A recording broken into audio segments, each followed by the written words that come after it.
మానవుడి ఆచరణలోకెల్లా దైవానికి ప్రీతికరమైంది దైవం కోసమే ప్రేమించడం, దైవం కోసమే ద్వేషించడం అన్న ఆచరణ. ఇది దైవ ప్రవక్త సల్లల్లాహు అలైహి వసల్లం గారి హదీసు. అయితే ఇది హజరత్ అబూజర్ గిఫారీ రజియల్లాహు గారి ఉల్లేఖనం అనమాట. ఇది అబూదావూద్ నుంచి తీసుకోవడం జరిగింది.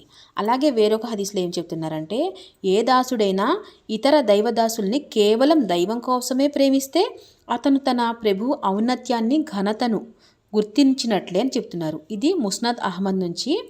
ఇది హజరత్ ఉమామా రజియల్లాహు గారి ఉల్లేఖనం అనమాట.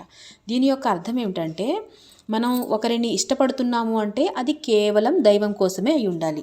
అంటే మనకి ముక్కు ముఖం తెలియని వాళ్ళు చాలామంది కలుస్తూ ఉంటారు, మాట్లాడుతూ ఉంటారు, అప్పుడప్పుడు వాళ్ళతో మనం సంభాషణ చేస్తూ ఉంటాం. అలాంటి టైంలో వాళ్ళని మనం ఇష్టపడుతున్నాము అంటే అది కేవలం అల్లాహ్ కోసమే అయి ఉండాలి. అంటే వాళ్ళు కూడా అల్లాహ్ని ఇష్టపడుతున్నారు, అప్పుడు మనం వాళ్ళతో కనెక్ట్ అవుతాం.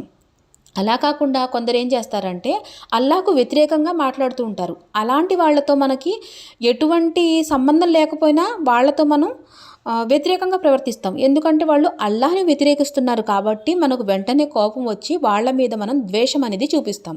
ఇది అల్లాహ్ కోసం వైరం పెంచుకున్నట్టు. కాబట్టి ఇలాంటి ప్రేమను, ఇలాంటి ద్వేషాన్ని అల్లాహ్ తాలా ఇష్టపడతాడు.